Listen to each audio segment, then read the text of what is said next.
যারা বাইরে আছেন, যারা রাজনৈতিক দল করছেন, তাদের সাথে যারা ছাত্র উপদেষ্টা আছেন তাদের বক্তব্য ওভারল্যাপ করে।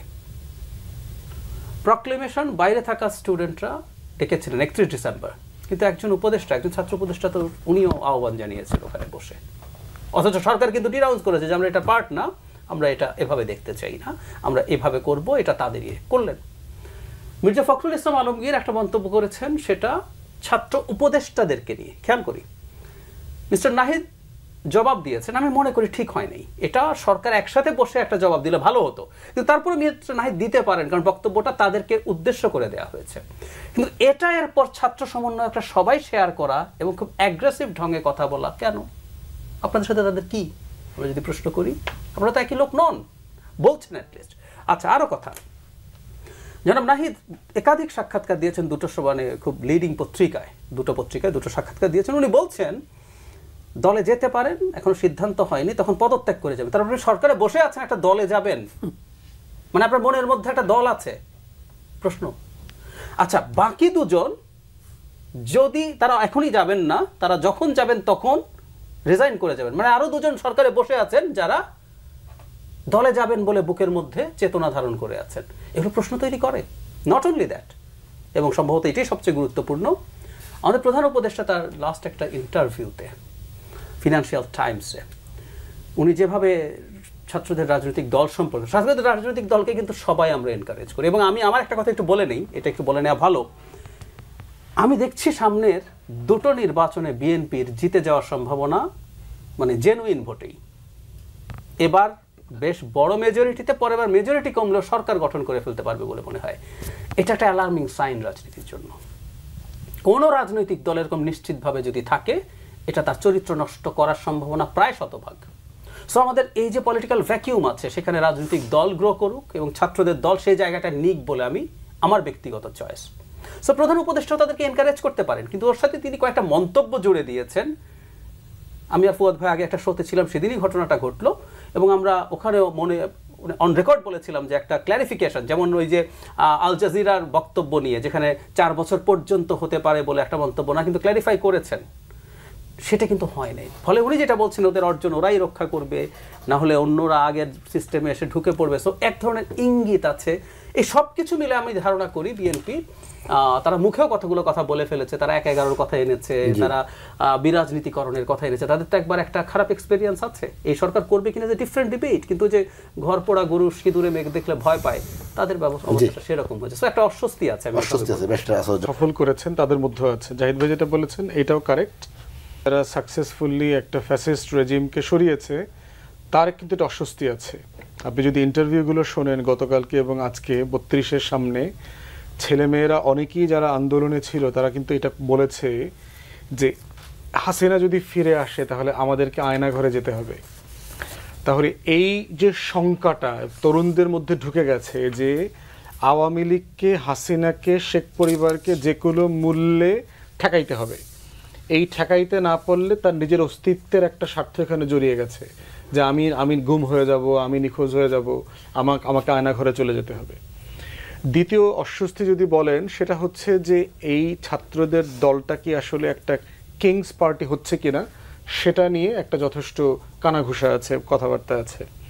আমি এটাকে কিংস পার্টি মনে করি না। তাদের দলটাকে কেন মনে করি না বলছি, কিংস পার্টির এক্সাম্পল দিয়ে ধরেন জাতীয় পার্টি, এরশাদ যখন দল গঠন করেছে, অ্যাজ অফ দ্যাট ডে তার বাংলাদেশের political history or the country কনস্ট্রাকশনে তার ন্যূনতম কোনো কন্ট্রিবিউশন ছিল না, তার কোনো পলিটিক্যাল স্ট্রাগল নাই। আর পলিটিক্যাল স্ট্রাগল ছাড়া পলিটিক্যাল লেজিটিমেসি ক্রিয়েট হয় না, বৈধতার প্রশ্ন তৈরি হয় না। কিন্তু আজকে যারা দল ঘোষণা করবেন, তারা কিন্তু অলরেডি একটা পলিটিক্যাল স্ট্রাগলের মধ্য দিয়ে তার বৈধতার প্রশ্ন রিজলভ করে ফেলছেন। তো যেহেতু তার পলিটিক্যাল লেজিটিমেসি ক্রিয়েট হয়ে গেছে, এই লেজিটিমেসি ইটসেলফ তাকে আর কিংস পার্টির মর্যাদা দেবে না, সে একটা টিপিক্যাল পলিটিক্যাল পার্টি হবে। তার সাকসেস কি হবে, রিয়েল চ্যালেঞ্জ আছে, যেটা জাহিদ ভাই বলেছেন, ইমাজিনেশনকে পিক করতে পারবে বিয়ন্ড দ্য ইউথস। এবং দেখেন বিএনপি সম্পর্কে কিন্তু আওয়ামী লীগের লোকজন এই প্রচারটা করতে সবসময়, যে ক্যান্টনমেন্ট থেকে আসা, ক্ষমতায় থেকে কিংস পার্টি করেছে। সেটা 77, 78, 79-তে আপনি কিংস পার্টির গল্প আপনি বলতে পারতেন।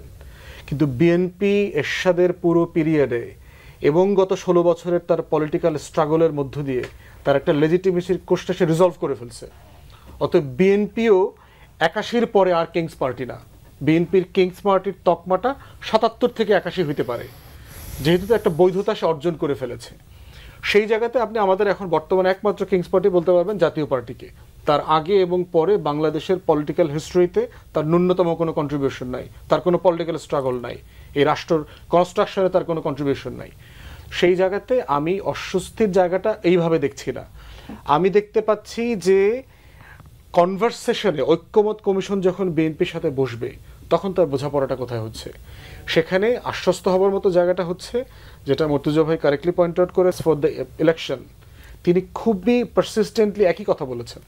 এই বক্তব্যে তার কোনো হেরফের নাই, এক্সেপ্ট ফাইন্যান্সিয়াল টাইমসের কথা যেটা জাহিদ ভাই রেফার করেছেন। প্রশ্নগুলো যেটা পড়লাম অথবা শুনলাম, এখানে মনে হচ্ছে যে অনেক মানে হাঁটতে হাঁটতে দৌড়াইতে দৌড়াইতে মানে একটা আনপ্রিপেয়ার্ড রিয়ালিটিতে ইন্টারভিউ দিলে যেটা হয়, তাকে নির্বাচন নিয়ে প্রশ্ন করছে, তাকে ভারত নিয়ে প্রশ্ন করেছে, সেখানে সে ছাত্রদেরকে টেনে নিয়ে আসছে এবং ওই প্রশ্নটার সাথে উত্তরটা যায় না।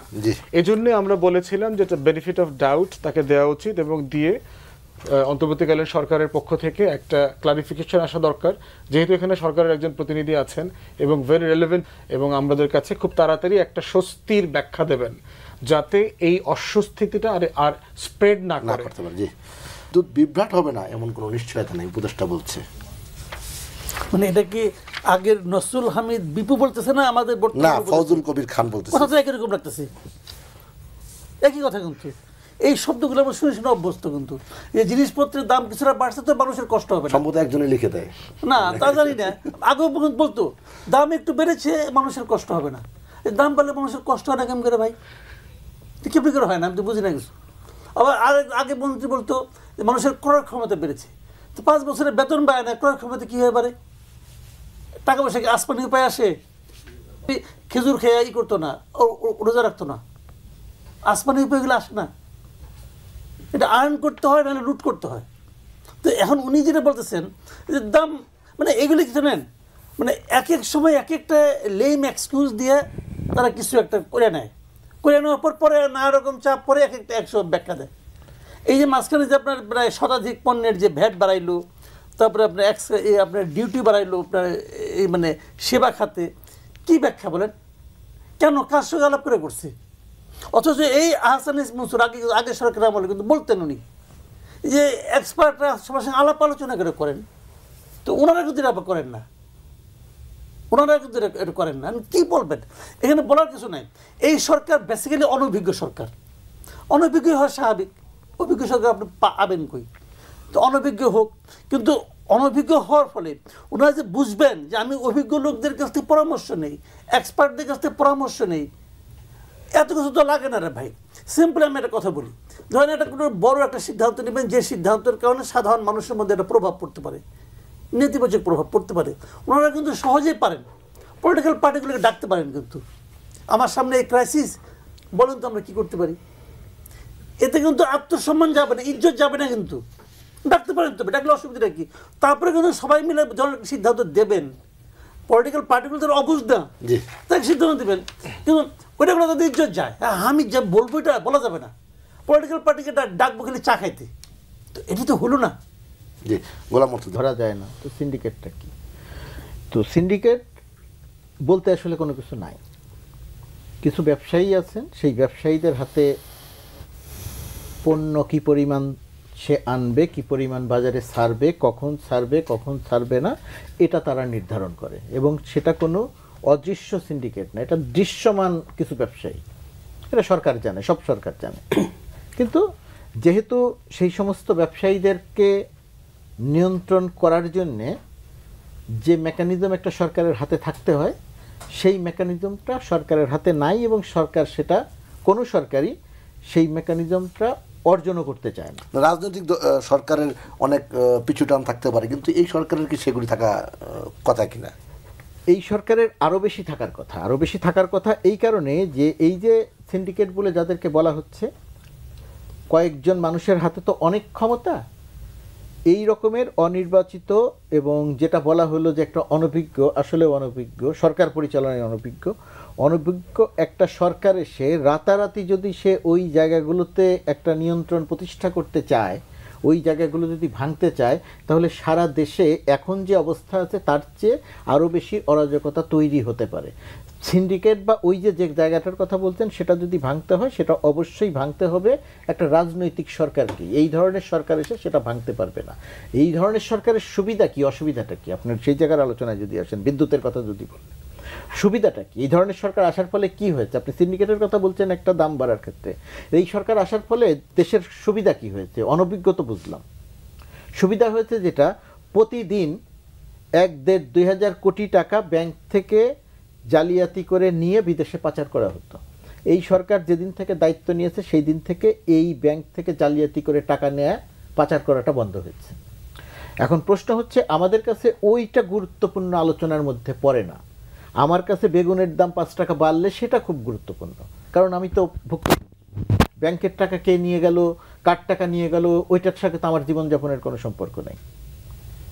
তো এই যে চুরিটা বন্ধ করা হলো, পাচারটা বন্ধ করা হলো, ব্যাংক জালিয়াতিটা বন্ধ করা হলো, এটা সমাজ জীবনে খুব বড় প্রভাব পড়ছে না, এবং সরকারের যে অনভিজ্ঞ, সরকারও এটাকে খুব বড় করে বলতে পারছে না। শেষ করছি আমি, এই যে বিদ্যুতের কথা যেটা বলা হচ্ছে, বলা দরকার কি আর আমি বলছি কি? আমি বলছি কি না বিদ্যুতের সমস্যা হবে না, না ডেফিনেটলি সমস্যা হবে।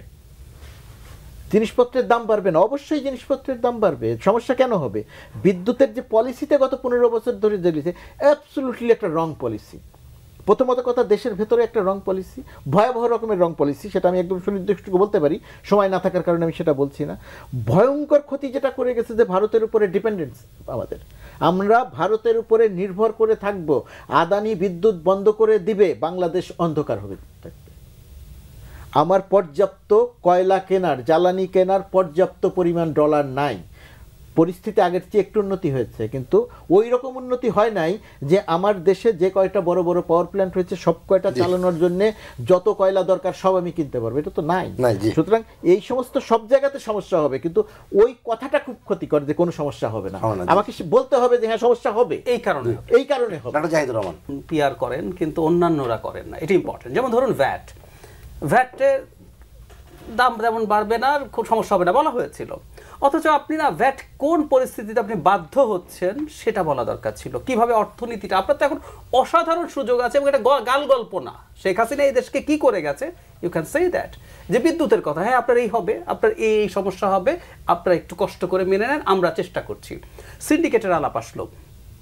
সিন্ডিকেট আসলে অর্থনীতির ভাষায় এটা অলিগোপলি, মানে আপনার যখন বাজারে একজন থাকে সব কিছু করে, মনোপলি 3-4-5 জন 5-6 জনের বেশি হলে আর অলিগোপলি কাজ করে না। সো আমি একটা সরকারকে ডিফেন্ড করি, মুর্তজা ভাইয়েরই করার কথা ছিল। একটা অলিগোপলি ভাঙা রাতারাতি, এই যে আমাদের একজন উপদেষ্টা, ছাত্র উপদেষ্টা, উনি তরুণ মানুষ, বলে দিয়েছেন বিশেষ ক্ষমতা আইনে আমরা গ্রেফতার করে ফেলবো। আপনি গ্রেফতার করেন, কালকে বাজার শেষ হয়ে যাবে। সেটাই বলেছেন একটন্যভাবে। ভোজ্য তেল, ইভেন পোল্ট্রি এখন তাদের হাতে চলে গেছে। এটা দীর্ঘমেয়াদে, এবং আমার এই যে বললাম, সরকার কিন্তু এটা একটু ভিজিবল করতে পারতো। কিরকম? আপনাকে আসলে অন্য অনেক অপারেটর নিয়ে আসতে হবে। মুর্তজা ভাই বড় ব্যবসায়ী, তাকে ডাকতে হবে, তাকে সুবিধা দিতে হবে। ফুয়াদ ভাইকে ডাকতে হবে, ব্যবসায়ী, আপনি আসেন, আপনাকে আমরা ব্যাংকের সুবিধা দেই, আপনি সলভেন্সি আপনি এগুলো আনতে থাকে, এভাবেই সরাতে হবে। কিন্তু আমার অভিযোগ অন্য জায়গায়, মানুষ সত্যি গরিব মানুষকে সাবসিডাইজড প্রাইসে পণ্য তো বেশি দিতে পারেন। আপনি টিসিবি ট্রাক বন্ধ করে দিলেন কেন? এখনো বন্ধ আছে। আপনি রিচেক করবেন সামাজিক নিরাপত্তা কার্ড, সত্য কথা, ওই সোশ্যাল সেফটি নেটের যত বরাদ্দ ছিল তার 50% আগের পরিকল্পনা মন্ত্রণালয় বলেছিল, 45 টু বি স্পেসিফিক। আপনি যাচাই বাছাই করে 6 মাসেও পারেন নাই কেন? আমি ব্যক্তিগতভাবে খুবই দরিদ্র 2-3 জন মানুষের সাথে দেখা হয়েছে, আমাকে বলেছে ভাই, মানে 500 বা 750 টাকা মাসেও কোনো মানুষের জন্য অনেক টাকা, ওনারা জানেন না। আপনি 6 মাস দেরি করছেন কেন? এগুলো এই যে বলছি, এগুলো যেগুলো আপনার হাতে আছে আপনি ওটাও করতে পারছেন না। That's frustrating. তার ভিতর একটা দেখবেন যে যারা কুইক রেন্টালের সাথে ইনভলভ ছিল, এই ধরনের কোম্পানিগুলোর এগেনস্টে কিন্তু বেশ কিছু পদক্ষেপ নেওয়া হয়েছে। এই আপনার সামিট থেকে শুরু করে যারা ছিলেন, এবং তাদের শেয়ার ট্রান্সফার করা, তাদের কন্ট্রাক্ট রিভিউ করা, এগুলো কাজ হচ্ছে। কিন্তু ইউনাইটেড গ্রুপও কিন্তু আপনার এই জ্বালানি লুটপাটের সাথে একটা বড় অলিগার্কি হিসেবে কাজ করেছেন। যেহেতু জ্বালানি উপদেষ্টা নিজে ইউনাইটেড গ্রুপের ইন্ডিপেন্ডেন্ট অ্যাডভাইজার ছিলেন, তিনি কিন্তু ইউনাইটেড গ্রুপকে এই তালিকার মধ্যে অন্তর্ভুক্ত করেন নাই, এবং বিভিন্ন সিস্টেম করে উনি এই ইউনাইটেড গ্রুপের লোকদেরকে এনে পদ্মা, মেঘনা, যমুনা, বাপেক্সকো, হাবি জাবি যত তেল রিলেটেড জায়গা আছে, এখানে ইন্ডিপেন্ডেন্ট ডাইরেক্টর করতেছেন, গভর্নিং বডির সদস্য করছেন, এগুলো করতেছেন এবং কিছু কিছু রুল তৈরি করছেন। যেমন ধরেন 20,000 মেট্রিক টন অথবা এই লেভেলের সাইজের তেল গ্যাস যারা আনতে পারবে না তাদেরকে উনি লাইসেন্স দেবেন না, এবং এটা